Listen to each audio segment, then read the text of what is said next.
Good afternoon, good evening to everyone. I'm Johnny Donald, Community School Director at International Academy of Flint through the Flint Community Education Initiative, as hosted by the Crim Fitness Foundation. And thank you for lifting. I did have a family situation, and so I am actually en route south. But I made the commitment to be a part of this presentation and this series this evening, and I wanted to honor that. So I just pulled over. I am safe, and we're going to navigate through this presentation together.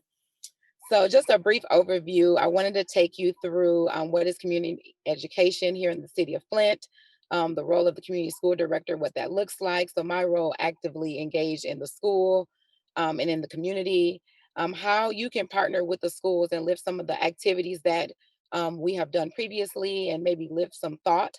And even maybe hopefully brainstorm some additional ideas of how you can partner with the schools, and also, we will move forward with action planning and maybe some next steps, and then answer any questions that you may have for me.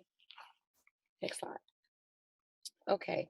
So if you've been around Flint at any length of time, maybe in the 60s or 50s, you've known about community education. It's the birthplace of community education, the brainchild of Frank Manley and C.S. Mott. At that time, Flint was booming and had a lot, the community schools looked a little bit different at that time, and we had community school directors on the scene at that time, and we kind of got away from that model over the years, for many different reasons. And about, I would say, 6 to 8 years ago, CS Mod reached out to the Crim Fitness Foundation and said it's time to go back to this model that we know that works, and it's having community school directors in schools to lift whole child, whole school, whole community.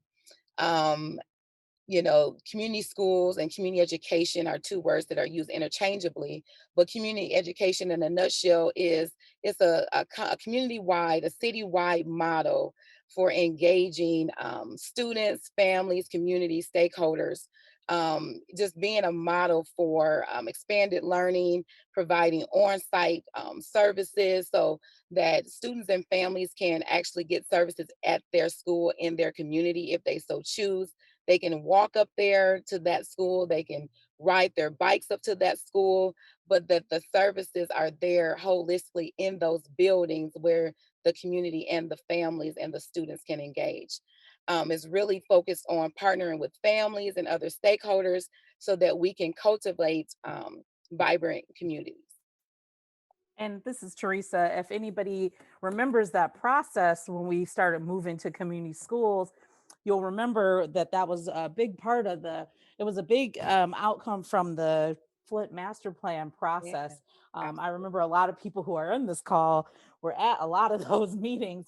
And that was one of the big things that kept coming back up in those master plan discussions was how do we keep our kids safe, engaged, have our families active in the schools.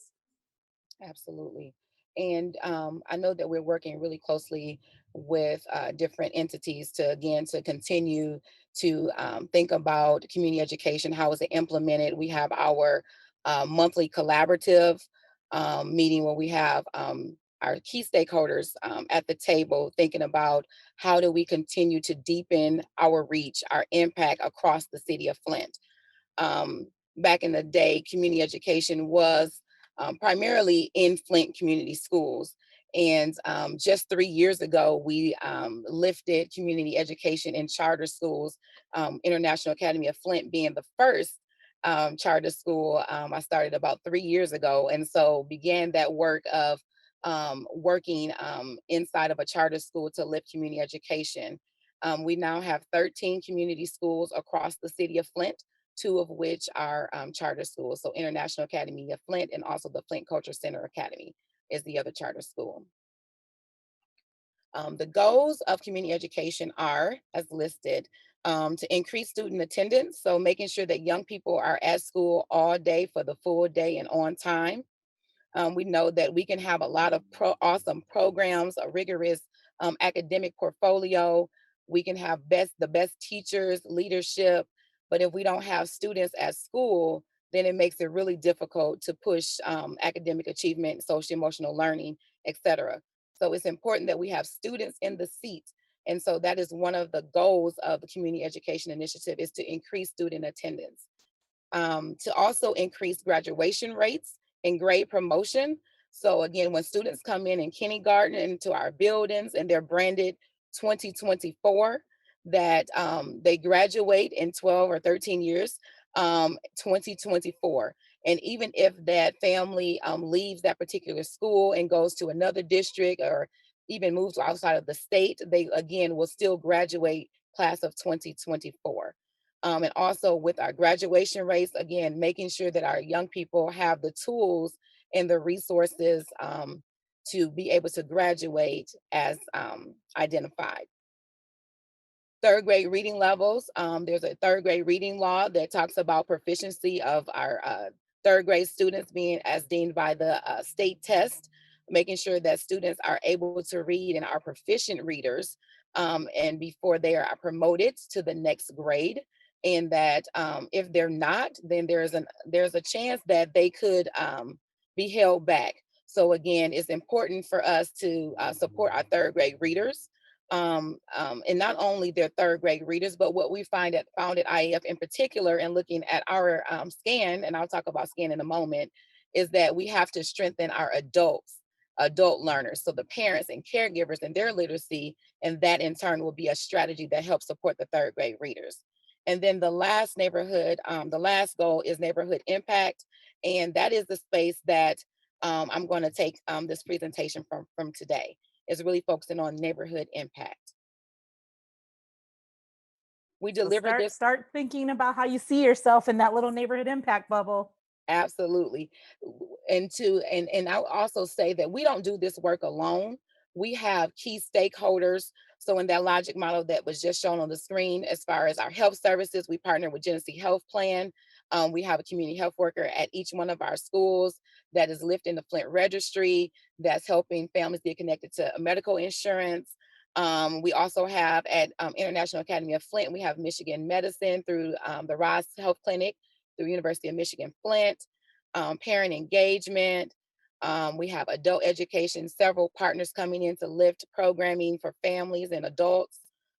Expanded Learning Youth Quest is our signature partner for youth development programming, and they are at, I want to say, 12 of the 13 sites at this time.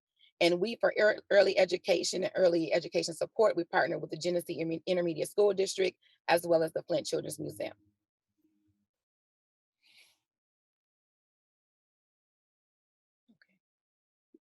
So my role as community school director is to make everything happen that's on that logic model. And you might say, Jonique, that is overwhelming. Yes, it is. It is overwhelming, totally. But we figure out every day how to lift this work. We align our work with our day-to-day work plan that guides the work that we do in our school buildings and our school communities. Um, we align that work with our school improvement plans, or our what we call MyKIP. Is the new process with the Michigan Department of Education, is the Michigan Integrated Continuous Improvement Process that has now is working alongside the school improvement plan, where we're focused on the whole child. So it gives schools an opportunity kind of to pull the curtain back on everything that's happening in the school, to make sure that we are providing the best academic experience, that we are providing the best social and emotional support for our students, as well as those other enrichment activities, not just for students, but for the parents as well, and community members as well. Um, so my job is to foster those relationships, to cultivate those relationships, to seek those partners, internal and external partners, neighborhood groups, individuals that care about kids, that care about Flint, that care about doing this work. So we do this work together.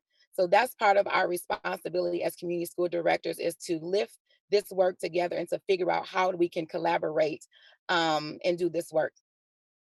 Another part of our work that we do as a community school director is to prioritize the needs. So again, I showed you all of those outcomes that we're looking for. We are working diligent every day to increase student achievement, to increase third grade reading, and so forth and so on. But again, when you go into the buildings, it's like, how do you prioritize the work? There's so many competing priorities. And how we do that is through a process that was established last year in partnership with Michigan State University's their Community Aid Lab, our local evaluator for our initiative.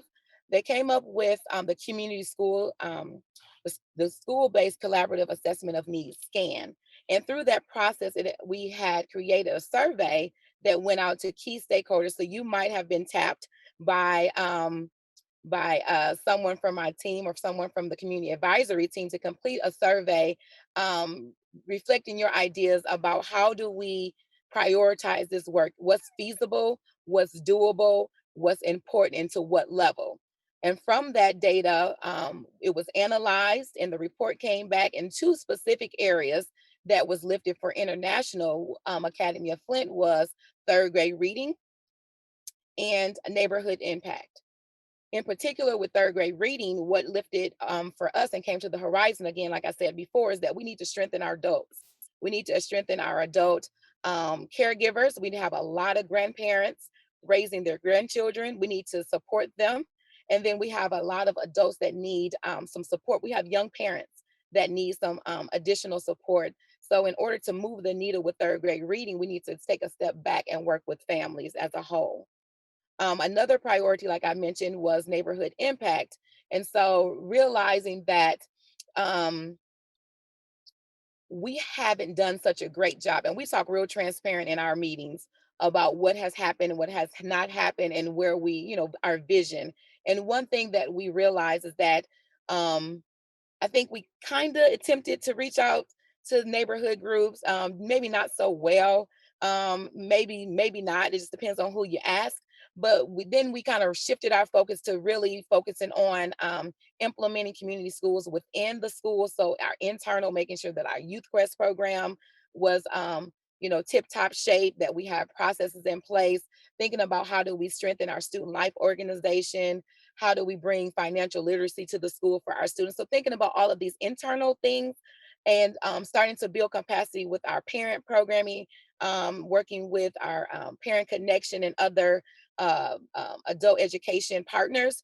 And then we said, you know what, it's time for us to reestablish relationships with our neighborhood group. And so that's where we are right now. We're in the process of doing some planning. We've been working with active communities. We're so grateful to have the relationship with Teresa and Cade to help us even determine what neighborhood looks like around IAF.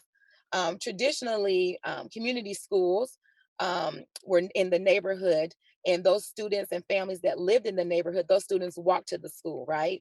They didn't have to go across town to be in karate or to have a sewing class or a cooking class or financial literacy workshop. They could just walk down the street. But with IAF being a charter school, those dynamics look a little bit different. We have students from all over the city that come to International Academy of Flint. So we've been afforded the opportunity to work with Cade, um, Surface, and Teresa Roach to help us identify what our neighborhood profile is and what that looks like, and to reestablish some boundaries, and to figure out who are the key stakeholders in the area that we can work with or we can bring to the table to have a conversation with, for neighborhood impact. And when we talk about neighborhood impact, it's a two-way communication, not just meeting the needs of the school, but also meeting the needs of the community. And just understanding what neighborhood groups want, what business association want, what residents want. How can we partner and make it happen as we deliver this work together? I think there is a technical difficulty with the slide. Okay, there we go. Okay, so another role of the community school director in schools is to focus to bring the assets of the neighborhood together. And the way that that's implemented in community schools across the initiative is through our monthly partner meetings. And I definitely invite any of the stakeholders here on the line that's in this presentation with us to be a part. We actually had one today. I see several people that are in this presentation or in this series today. Actually, we're in that meeting. We lift projects. We lift COVID updates. What's happening in the school? We lift any academic updates. And then we talk about community. So how do we implement our next drive-through event? How do we support, like they said previously, Dr. Liddell and Lieutenant Short, the amazing community event? How do we support that as a community school? Was it beyond passing out flyers? Right, that's a low hanging fruit for us. But how do we really invest resources and time and support to uplift community based activities, whether it be within the community at a park or on our campus or on the campuses of the community schools? We're very privileged to be a partner with the Flint Community School Corps team. There are service members, national service members that help us lift this work from program development to actual direct service. Example of our Vista is that operating at International Academy of Flint is that we have a Vista service member that is working on, she's in a grant writing class. And she is going to use that grant and apply for funds for a summer reading program that we hope to culminate into a summer carnival. So that's one of the activities that happens with our service members in partnership with community schools or community education. We also have service members, state members that are working with students around attendance, so success mentoring, making sure that there's a caring and consistent adult working with students that are having challenges getting to school, be it personal challenges, be it social and emotional challenges, or just being or any other barrier that could get in the way of a student being at school every day. Um, we um we have our service members operating in collaboration with our community schools as well. And this other bullet, I'm not sure if I could poll everyone. I would, but for time's sake I won't. But I'm not sure if there has been any stakeholders on the line that have used the community school, have reached out to a community school director to hold space for your meetings. That is a possibility. I know that sometimes space around the community is limited, and now with COVID, social distancing is on everyone's mind. And I know that some of our schools have been closed, and so we have to talk about our return to learn plan and getting some things approved with our school administration and our board. Thank you, Ashley, for that. So Ashley said yes, they've had some meetings in the schools. Anybody else had any of other community-based meetings or their neighborhood block club meetings or their business association meetings in schools? And feel free to just unmute and say we did or put it in the chat.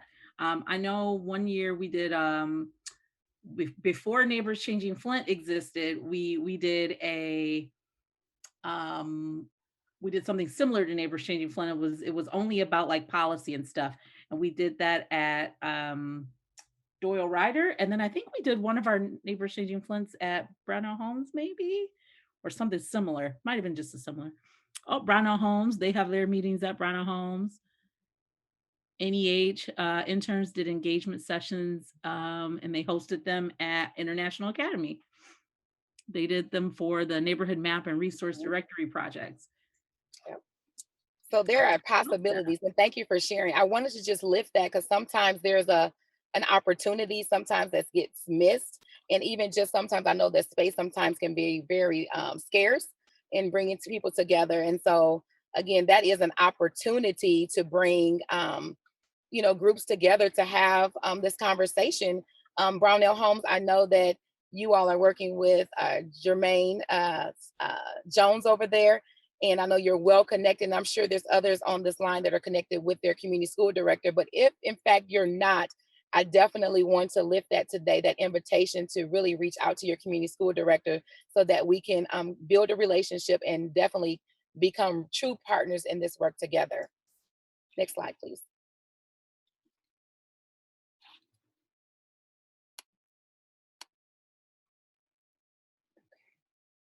I'm just checking the chat. Mm. We've got some great examples. Northwestern campus was a host for the safety forums. Holly said, I've been to a few of those. That was a really good space for that. BNCP held focus groups at Brownell. Very cool. Absolutely. So I am glad to know that you are, engaging with your community school director, or even if it was before a community school director was on campus, I'm glad that you were able to connect with that administrator that allowed for that partnership to happen. But again, community school directors can be that person, that lifeline to you. That absolutely, yes. Wow outreach, yes, their teen summit, yep, over there with Muhammad Abatawila at Southwestern. They're going strong every year. They had an amazing virtual event this year. But again, there is so many opportunities to connect with community school directors. And again, I'm just going to kind of scratch the surface today to kind of pique your interest and hope that we can connect at a later time. And if, in fact, you have a community school director that you want to reach out with, to in particular, that's in your school zone or your neighborhood zone, I can make that connection for you. So, opportunities to partner. And these are some things that we have done previously across the initiative, not necessarily all at IAF, but across the initiative, that when we have our impact meetings weekly, I'm listening and hearing the community activity. I'm seeing the flyers on social media. My colleagues are working diligently to communicate and connect with community. So neighborhood cleanups. I love the idea of that. We've been talking about that at IAF. We talked about it today with our 475 underpass, and just some ideas there to maybe start some cleanup work there, because again, we want our families to feel safe. We want them to come out and walk and jog and ride their bicycles. We want them to be engaged wholeheartedly. And so we're just looking at ways to do that. I had an opportunity to do a placemaking assessment with active communities, and it enlightened me. I live over near IAF, but I drive past there every day, and some things I did not notice until I went by foot. And because of those things, I am lifting them with that team and other stakeholders so that we can make some improvements down there on the South Side corridor. And Of Johnny, I was wondering if you could actually just hang on this slide for a second so I can type course, in this URL into the chat. yeah, So I can so people can click it if they would like. Um, absolutely. and then Dr. Lewis just asked, she said, tell me more about the virtual storytelling opportunity. Yes, absolutely. So again, there will be an opportunity for IAF in particular. We are looking to host a carnival in the summertime. We don't have all the details ironed out just yet, but if you're interested in being a storyteller or reading to the students virtually, there are some opportunities to do that. I know that several of my colleagues have hosted. On social media through Facebook or YouTube Live. They've been hosting some reading times, some story times where we've had community members to read to students. But again, I'm looking forward. Just wanting to keep our students safe and our families safe. And as we think about our COVID numbers and things like that, we're hoping that our reading carnival will be maybe hybrid, where our families come and pick up activity boxes, activity packs, and then they will go home and hop on Zoom with us or Facebook, and that we will host some activities, do some breakouts. And so one of the things is that we're looking for some storytellers. So if that's something that interests you, or is one of your hidden talents, or someone within your neighborhood group, we ask that you shine the light on that person and connect them with us. We are more than excited to bridge that partnership and to have you join us for that. I also Thank will. you for sharing more about that. Oh, Absolutely. Can you hear me? had a little technical hiccup there. Okay. Um, we had a little bit of yeah, we just had a I think you just slowed down while I was we oh, my internet is unstable, so I think it's me. Okay. No worries, I Teresa. just got the Zoom notice telling me I'm unstable right now. That is not Technology. what not me personally, my internet. No Um, worries. I just wanted to like, Edna, I knew you would laugh at that. I just wanted to let everybody know I did put the link that she's sharing right now, the partner information form. I put that link in the chat, and I also put Janique's contact information in the chat. So that's there if you guys are interested in reaching out. So thank you for pressing pause on that slide so I could type that link in Yeah. there. Absolutely. Also to that fact, and we're going to talk about that partnership form in just a moment. We're going to just kind of unpack that a little bit. Also, just thought partnership. I know that I talked with Miss Wilson a lot. And we have honest conversations. She's a great thought partner with me and helping me to understand this work more, to understand neighborhood and community. We welcome that feedback. We are not the experts of all things. And so we welcome that feedback from our stakeholders. We know that a lot of you have been around much longer than us. And, it is our heart's desire that we live community education and have integrity in the way that we implement this work.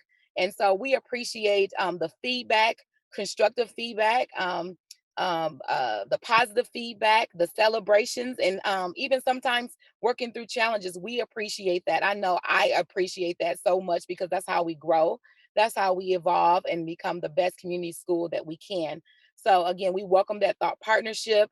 Um, we welcome any ideas that you may have in drive-through events. So we've had several at International. As our Thanksgiving outreach where we gave out turkey and ham to 200 individuals. We had our fall harvest where we had our families drive through. We had a partnership with Jimmy John's. We gave everyone a box meal.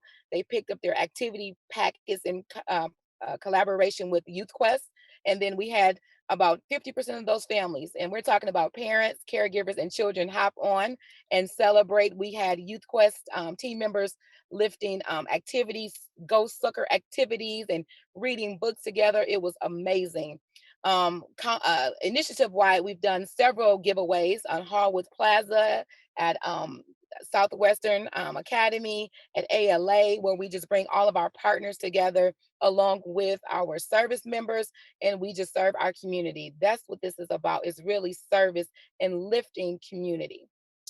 um, if you're interested in hosting a workshop, so help it to asking more parents and more students, how teaching us how to get more involved in community activities. That's a possibility. We welcome that.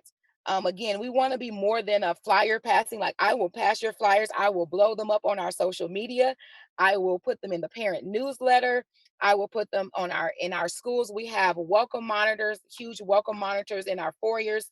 I will post those there. But again, that's just a kind of like a low hanging fruit. We want to deepen that partnership. So if it's something like resources, we can figure those things out, and that can culminate into a partnership agreement. So let's talk about steps to engage with the school. So I believe Teresa put that URL in the chat box, so you can follow along with me if you so to choose to, or look at it at a different time. But there is a partner information form. And that is how to become a partner with community education. So that's kind of like the first step.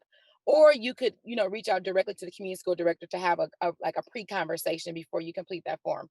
Whatever works best for you works for us. Do you need us to go to the next slide?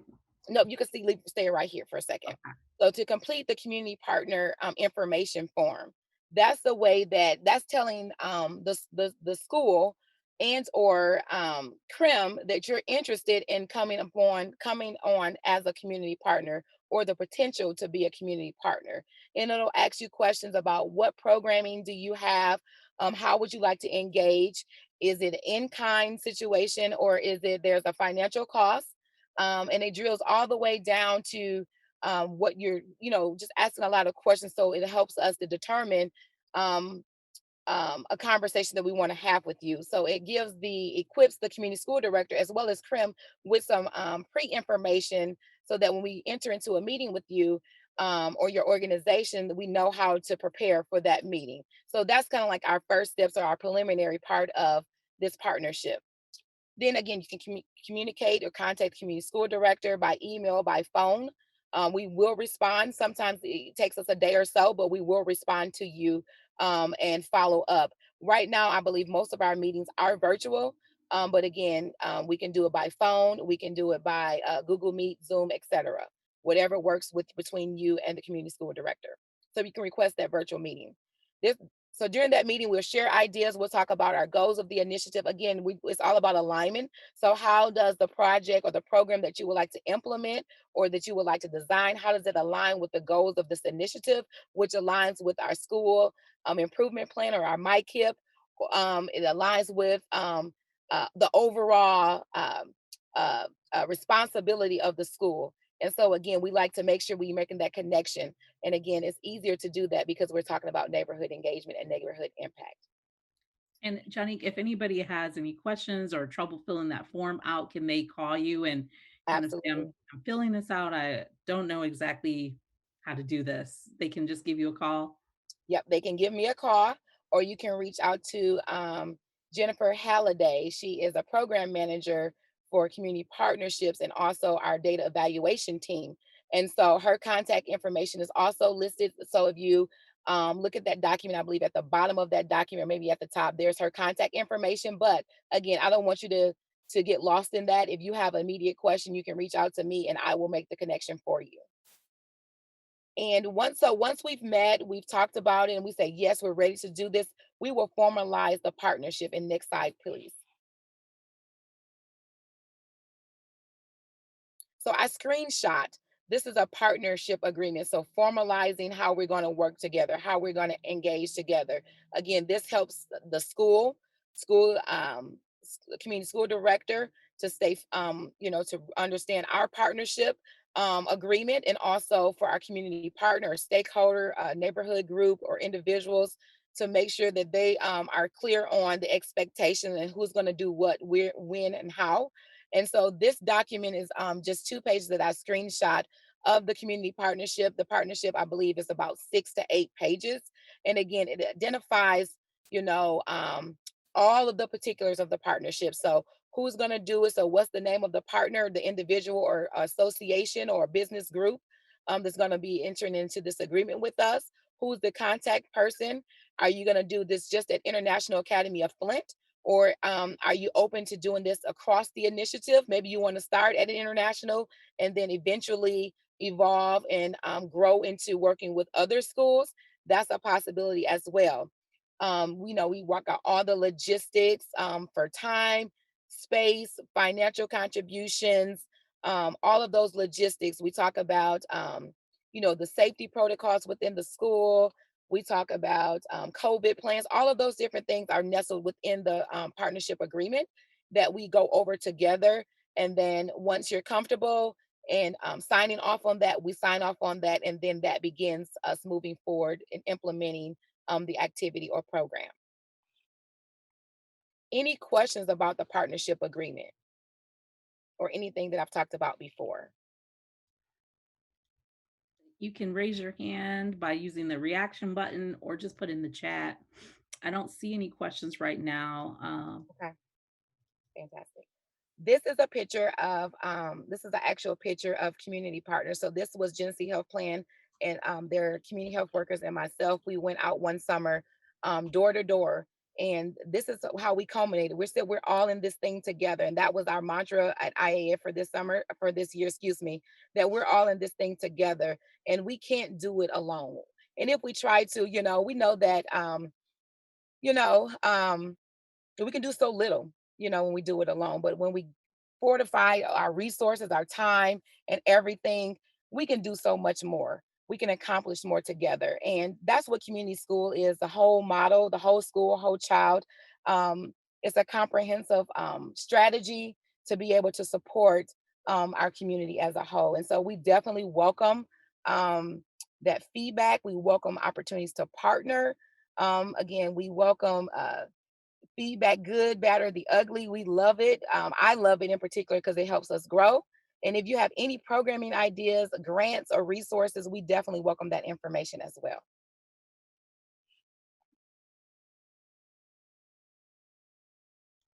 Anything else?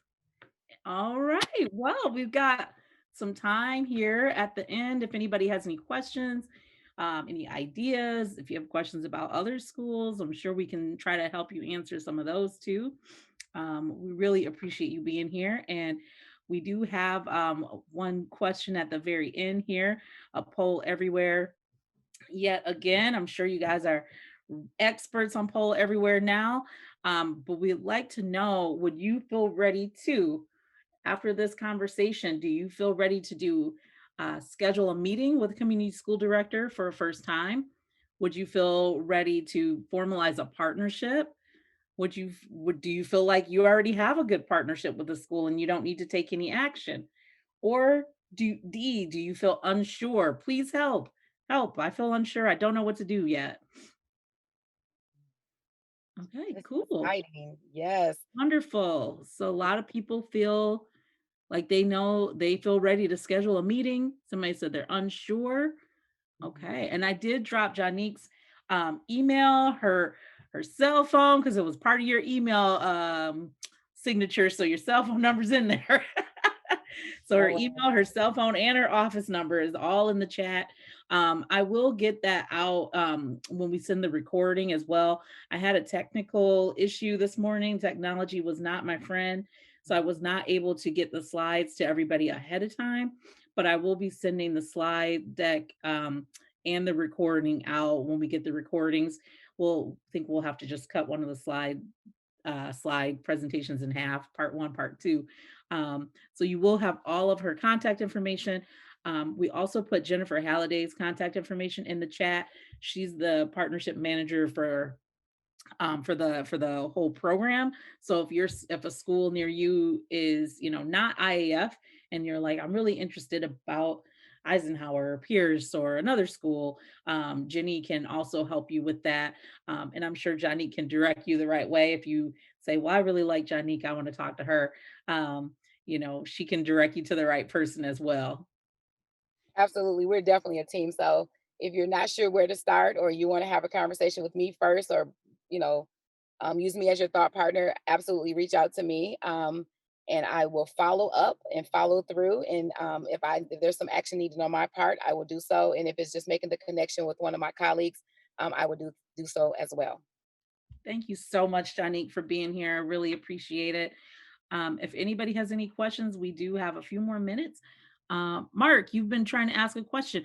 I don't know. I couldn't see you. Oh no. Mark, go ahead, unmute and ask your question. I didn't see your hand or anything. I don't know what's going Yeah, I on. put it up there Sorry about that. four times, so I'm not sure Oh what's going on. my gosh. I'm sorry, Sorry. Mark. But I'm hearing that. So this looks like a wonderful program, and man, I would certainly like to be able to take advantage of it, or our kids in this area to take advantage of it. But I'm not sure how we can in the third ward. We don't have. I don't know of one school we have in the third ward. Let's see. You know what would be kind of cool? Maybe we could look up if we could use the neighborhood map that we talked about the other day and see which school might be the closest to your neighborhood group. I think And it'd be probably Brownell Homes, or what's the one that's just Oh, what are before you doing? downtown? okay, Dora Ryder. Joe Doyle Yeah, Ryder. Ryder. Doyle Ryder. Yeah, So So but Doyle that's that's Ryder and Brownell Homes both have community ed programs.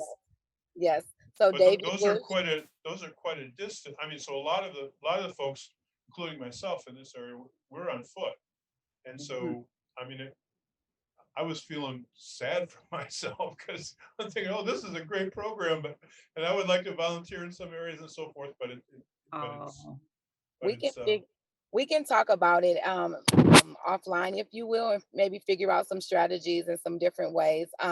I know that Door Rider, so all of Flint Community Schools, each school, including ALA, has a community school director. In addition to IAF and FCCA, we all have community school directors, and we can support. But if our program, I should also say that our programs that we implement are border and barrier free. So although we are within the city proper.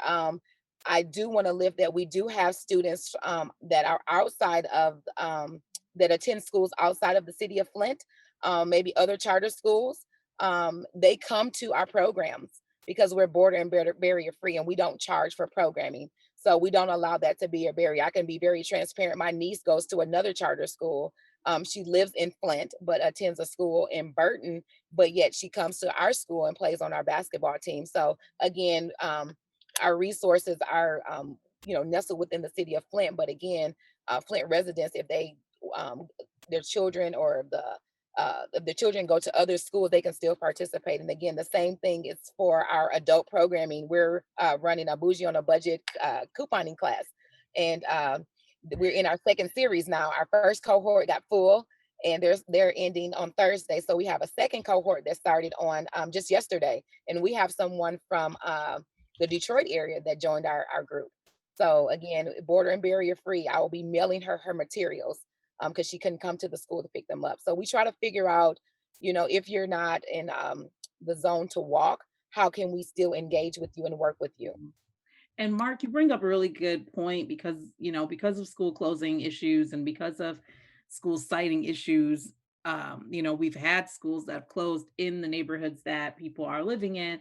So some of us, well, not me, my school is close, but some of you, the school is far away.